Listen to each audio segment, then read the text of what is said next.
agricultural future. To the 96th anniversary of the Bureau of Plant Industry, we repeat, buhayin, payabungin, ingatan, pagkilala sa kontribusyon ng pamilya at pagkakaan sa pag-aaral para sa masaganang kinabukasan. Good morning! Isang umaga sa ating lahat. My name is Sergio Alacuesta. And I'm Just the Buo. And I am Carlos Tagasia. We are your masters of ceremonies for this event. Welcome to this historic celebration. For the past 96 years, the Bureau of Plant Industry has built a strong and enduring presence across the Philippines, uniting the islands of Luzon, Visayas, and Mindanao. We reflect this unity in what we wear. As you can see, ladies and gentlemen, I'm proudly wearing a combination of Barong Tagalog, this one, a modern Barong, and accordion.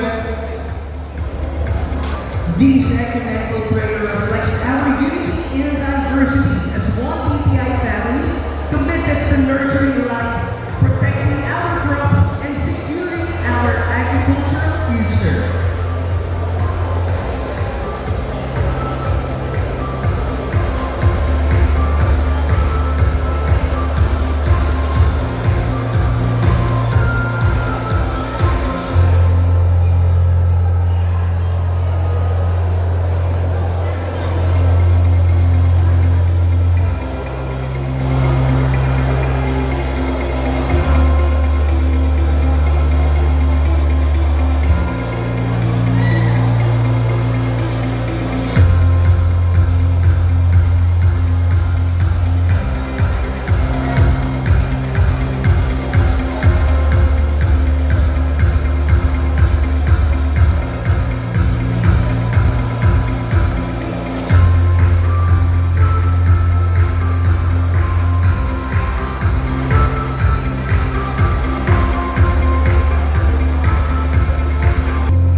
May we now respectfully invite Mr. Sadat S. Yamna to lead us in the Muslim prayer and Ms. Marichu Junica Sebastian to lead us in the Christian prayer.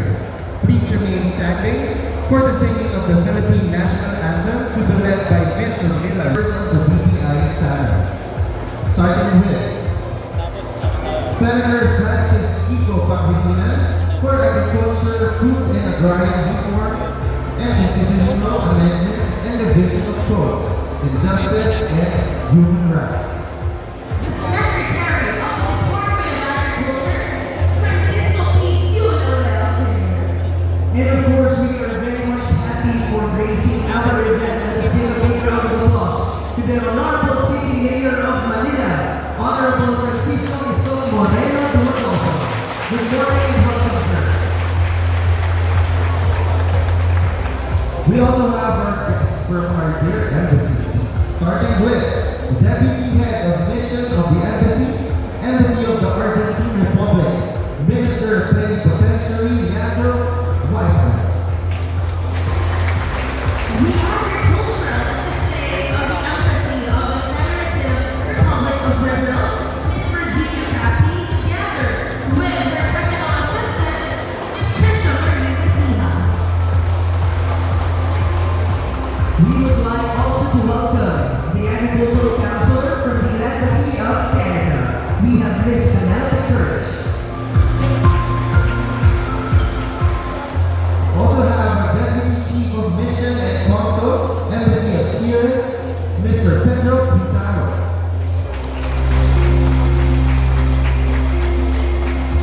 The first Secretary of the Embassy of the People's Republic of China, Ms. Xi Jinping, together with the third Secretary from the Economic and Commercial Office, Ms. Hao Wenping. And the Consul and Deputy Head of Mission of the Embassy of the Arab Republic of Egypt, we have Mr. Ahmed Hani Mohammed Zaid Ahmed Nazir. And also the Head of the Commercial Section, Embassy of Hungary, Vivian Joseph. From the Embassy of the State of Israel, Her Excellency Nana Perch. We also have the Deputy Omniscient from the Embassy of Laos, Mr. Waplo Seidu. And also the Minister Plenipotentiary, Embassy of Libya, Mr. Abonida George Chad.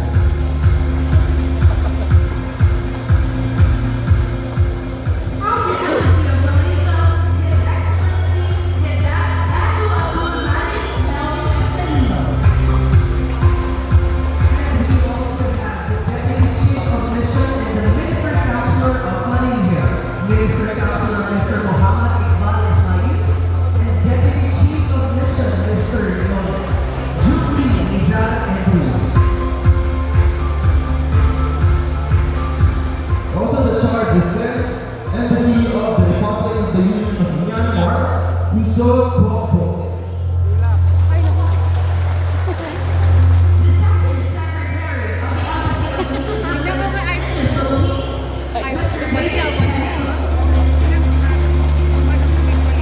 And for the charge of defense at Embassy of Nigeria in the Philippines, Mr. Abashina Edward Oloy. Also, Trade and Investment Counselor of the Embassy of the Islamic Republic of Pakistan, Embassy of the Islamic Republic of Pakistan, Ms. Farmiha Khan.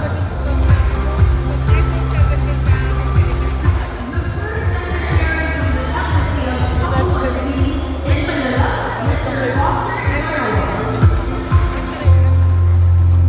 From the Embassy Media Consultant and Researcher of the State of Qatar, we have Mr. Sulaiman Alami Ali.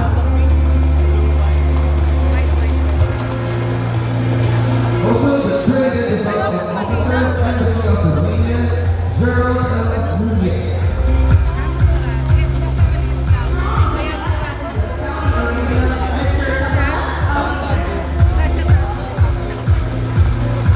From the South African Embassy in the Philippines, Her Excellency Martina Gonzalma Belen Rodriguez.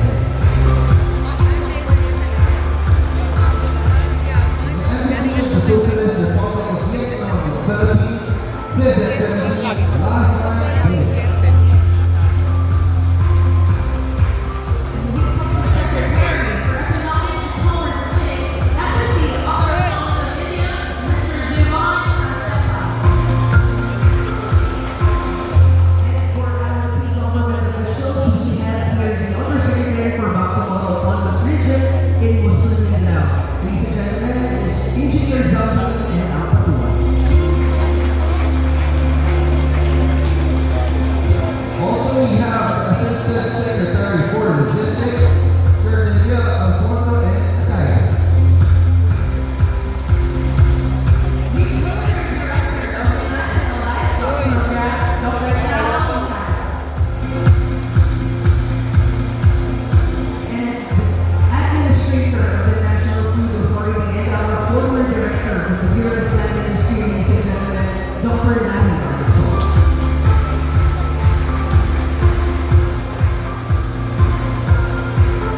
The Executive Director, Philippine Rice Research Institute, Dr. John C. De Leon. The Regional Executive Director of the Department of Agriculture, Regional Field Office 11, Mr. Macario Guzman. The Regional Technical Director for Research and Regulations, D.A. Arifo Caraca. Director Abel F. Watas.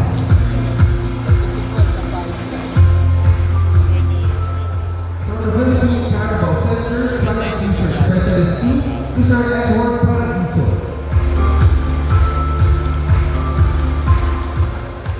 The representatives from the DA Field Operations Office, Ms. Virginia Villa and Ms. Julie Santos. From the Department of Agriculture and Dairy Procurement Management Service, we have Ms. Michelle D. Pedalvero. The one and only Armin, Honorable Francisco Isolo Leonardo Magose.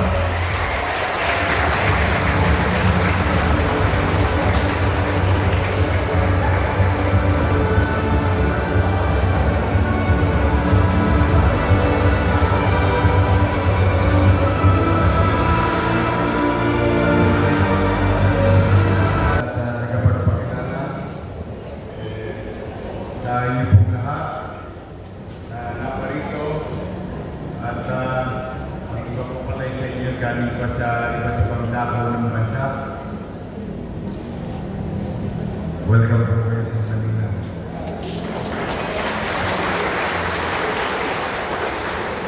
I hope you will stay longer, find time, 2 to 3 days. Welcome po ang pera ninyo sa Manila. Kasi marami po kaming masyalan.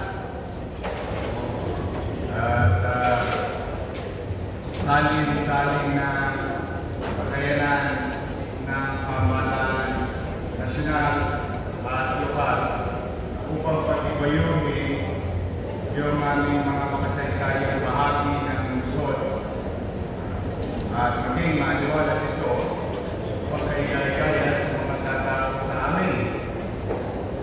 Total, audit naman na kayo, tingnan nyo na ng bote. Pag gusto ninyo,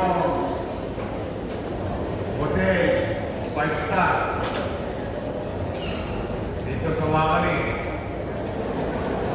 o sa Boulevard, medyo nagpigit-pigit kayo ng konti. Dito lang sa likod ng BPI, maraming mga Indian. Huwag lang yun dito sa kanto ng Quirino, Adriano. Hindi, pero pwede na rin natin ngayon. Full stop na rin. Mura lang, 3 hours. Pero, kung gusto nyo kumain, kapag-Korean, hapon, lahat ng Korean pagkain, medyo maayos ang tukuhan, ay dito sa Balate, marami kayo makakainan. Pagka gusto nyo naman, mura na, marami pa. Mag-ibay-ibay kayo. Marami na dito sinusuportahan for the first time that where the government, your city government, regulated and created for the CSI. Results matter. You cannot lie with numbers. For the past 7 months, we created a couple of dozens of families who became millionaires because of the street food or gastronomy tourism in the city of Manila. Meron nga mga taga-Sampaloc dito, yun, magkakaroon na yung Salva, yung 2.0 or mas sosyal na tawagin Fusion Alley. Talagang fusion. Magkaka-fusion ng tiyan nito. So, I'm really proud of them. I'm really proud of them. Tingnan ninyo, tayo'y nagkakasama-sama dahil sa isang sa anibersaryo pagkakatatag ng ahensya ng pamahalaan. Doon muna,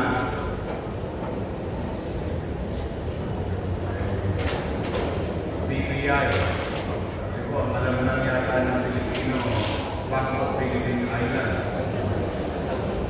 But today, we are gathering here to recognize the establishment of the institution. But going back to that concept, kapag ang pamahalaan ay epektibo, ay talagang pakikinabangan ng mamamayan. Kaya pagka gusto nyo sa kalye, gusto nyo ng gulay, balita ko, most of you here are producing agricultural product. You know, in Manila, we don't produce anything, but we distribute everything.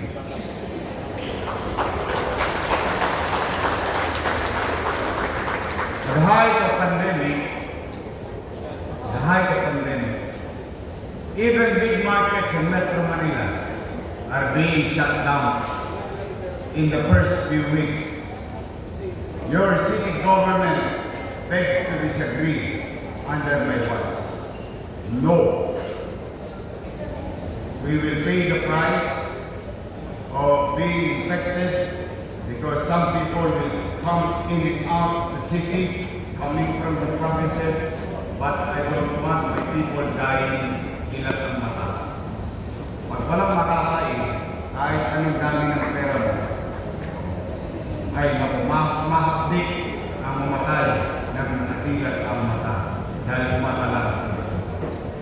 That's why, if you go back a little, in that incident, you can Google it. Only the city of Manila welcomed the northern Luzon farmers, farm producers, agri-products producers, in the central Luzon and in the southern Luzon.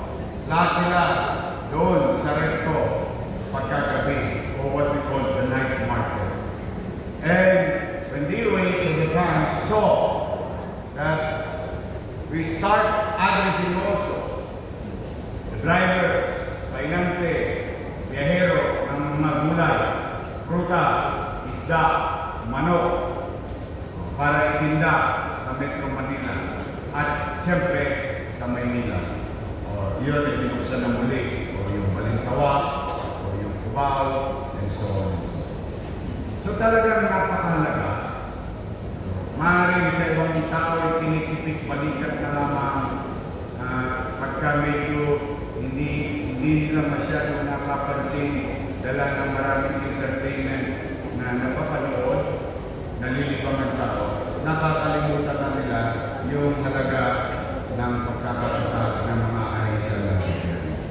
Ngayon, isinasabuhay natin, kinikilala natin ang kalagayan ito. And in fact, I'm sorry, I got comfortable for my foreign guests. I beg your indulgence, my English is good only for 5 minutes. After that, finish or not finish, we pass our paper.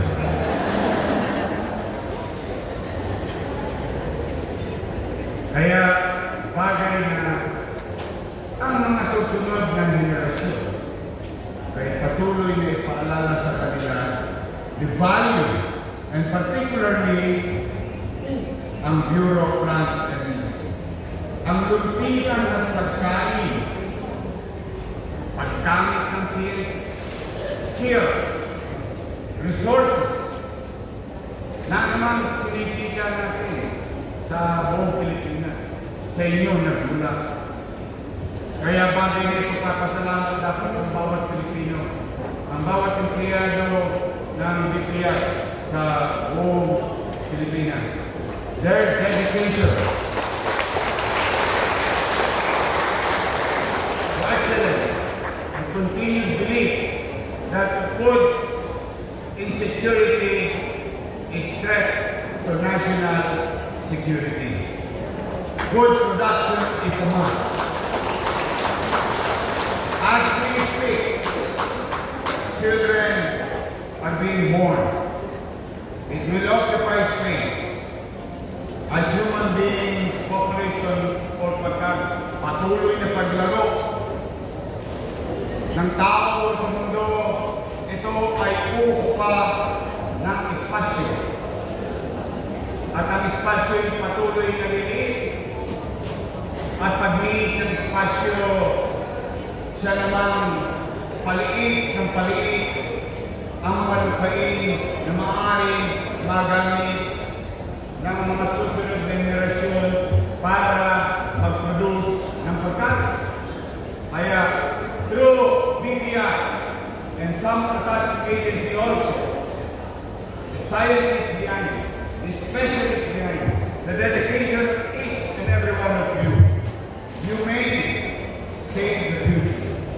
You may save and be practical with utilizing space in the future. Kaya ako'y natutuwa, excited po ako kapagkat ngayon ang BPI hindi ko na lang kapitbahay, magiging partner na ng City of Manila.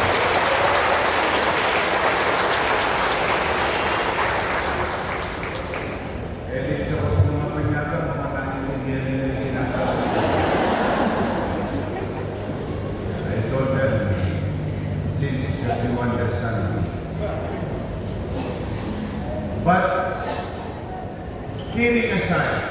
Yes. As we speak, after BPI, through Dr. Glenn and his team from BPI, and your city government's team went to IPE, went to Republic Polytechnic, went to NUS, went to the private sector, studying on what you call food production in a highly urbanized setting. I opted to choose Singapore because geographically, physically, pareho-pareho sa Manila. Maliit, highly urbanized, fully developed, mas mayaman na sila. Ayun na lang ang pinagkaya. So how can we, if they can, produce their own, and we also then produce our own. And ngayon ay pinagsasama-sama ko na ang ahensya ng gobyerno. Your city government is now trying to put together or integrating national government, bureaus, and local government and private sector to build something for food production in a 10-hectare property of the city of Manila in Manila, Boys Town, Samar. So, rest assured to the BPI family that your city will not only build schools, build housing, hospitals, create jobs. Not only that way, I hope na mapagtagumpayan namin a new playbook for the next leader. Because this is just the beginning of the long journey of your city government and BPI together. Department of Agriculture, and so on and so on. Tuloy-tuloy. So that yung mga darating at papalit sa atin, magkakaroon na ng gabay kung saan magkaroon ng kasiguruhan sa pagkain sa loob ng siyudad ng Maynila. So, to our members of the Diplomatic Corps, welcome to Manila. I'm happy to see again some of you. Mukhang nakita ko na, I've seen you, your familiar faces. Would like to inform you the NFA director and I, with my fellow mayors in Metro Manila yesterday, had a meeting. And ayaw ko naman pangunahan si Presidente dahil in a matter of few days, the program will be launched for food security with regard to food, cheap food, funded funds are redirected, not in flood control anymore, but towards helping our farmers.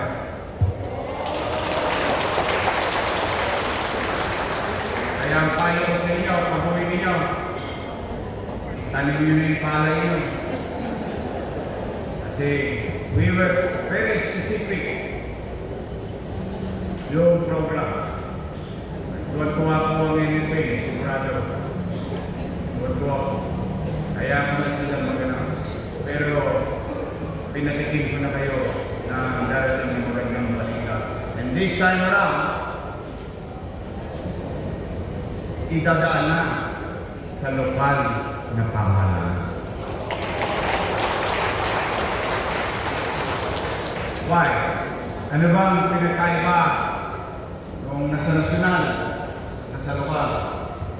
Pag kami nag-ghost project, sisingilin kami ng kapitbahay namin. Eh, siyempre, taga Los Baños Sinoco, wala siyang ginawang project. Ano sisingil sa kanya? Sunod na eleksyon, tagpas ang lane niya. Tama ba? But with those people in high places, because they don't have a direct mandate, they don't have constituency, kaya kahit yung walgasing nila, walang kapararakan na pagkasta ng pera ng bayan, keberbaridad, sabi nga nila. But we, as local government, kung wala lang kami konti, may pananagutan agad kami sa mga mayor. And we're very happy that the President, Executive Secretary Ralph Recto, Secretary DILG, Secretary Remulla, came up with a program. And it's really beneficial to our people. At ang maganda rito, hindi lang ito pang mahirap pang Pilipino ito. Wala nang pipilingan na sektor. Magmumura yung pagkain, pangunahing pagkain, required kunin yung produkto ng tinanim ng mga magsasaka natin.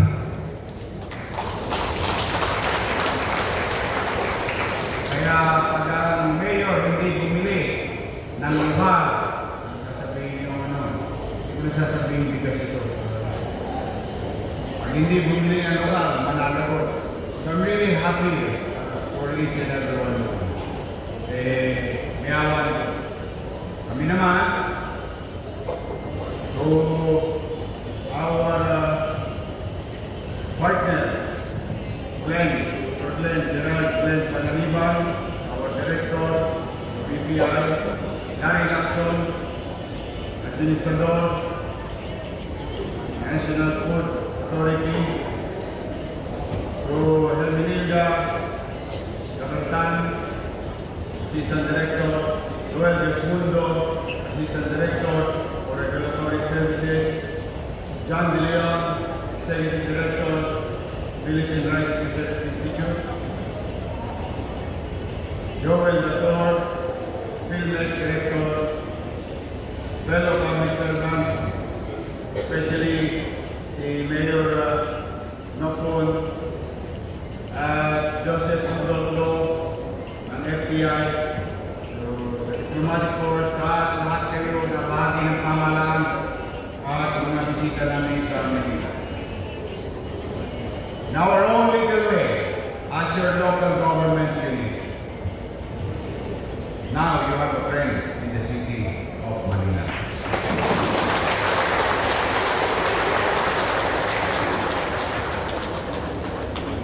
Pero seryoso akong pumastos kayo sa Manila. I, on behalf of the people of Manila,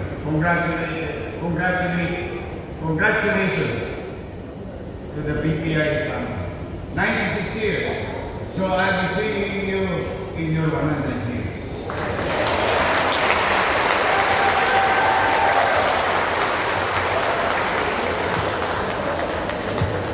And by the time, I'm excited and hopeful, by the time, may produkto na 4 years from time ang lungsod ng Maynila.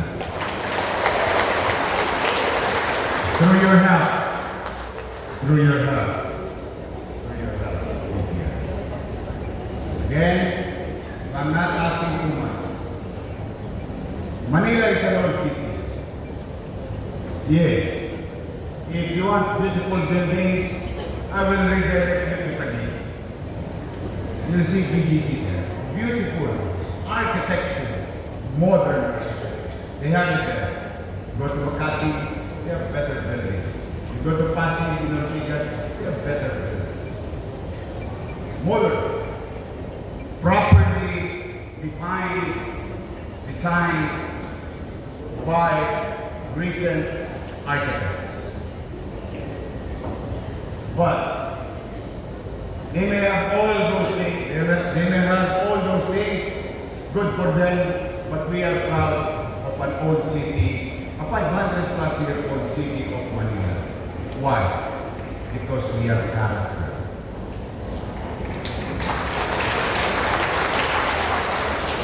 soul of the country. And we have a lot of peace. And in fact, some of you, if not most of you, have a story to tell in the city of Manila. Having said that, my goal is to make it at the very least, on top of everything, very least, gawin maaliwalas at panatag ang pamumuhay sa lungsod natin. That is my minimum or bare minimum requirements sa ating mga kapwa pawani ng pamahalaan lungsod natin. Now, can I do that alone? No, I can't. No ability and taking this opportunity to ask each and everyone. Dito man kayo uuwi, you may be living here or maybe passing by. I beg you and I ask, tulungan niyo po. I cannot do this. It's a shared responsibility.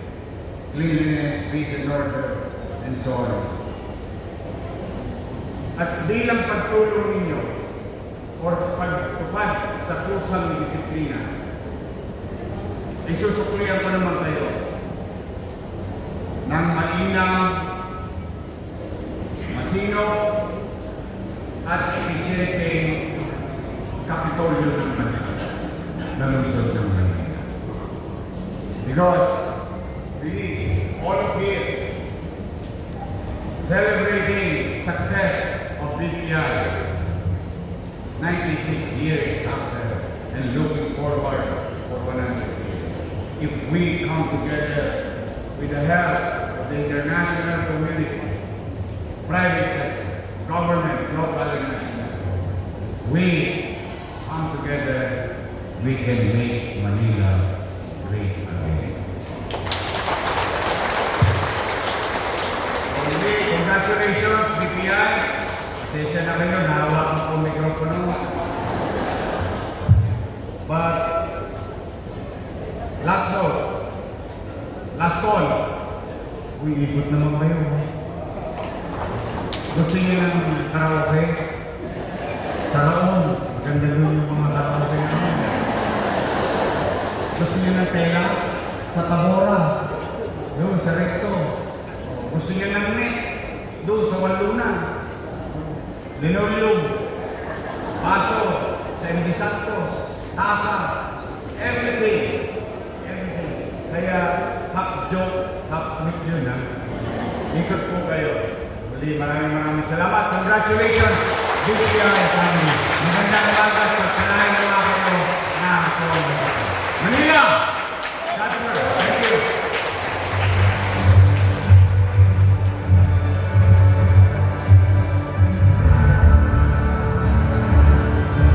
Thank you so much, Mayor Isko. Again, let's give him a big round of applause.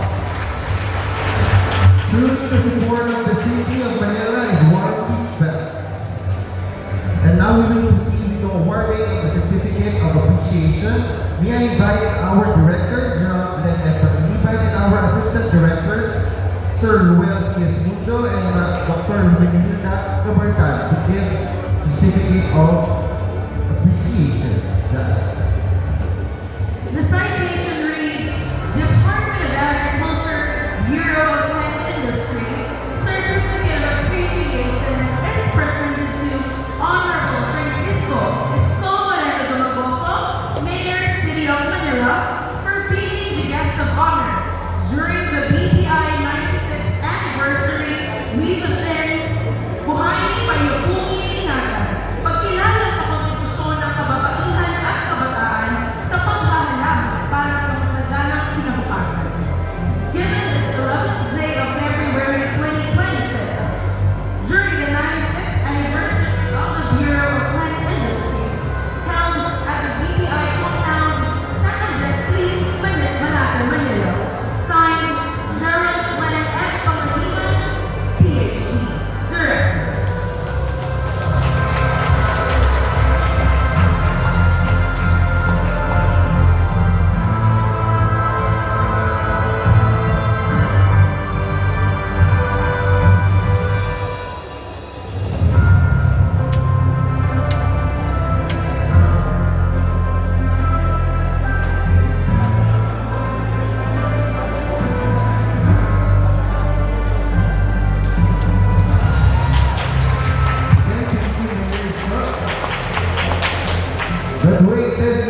the photo opportunity. So we'll be having a grand photo opportunity. So you stay on your respective seats, and the photographer will go here on stage to have a photo shoot. So just face the stage.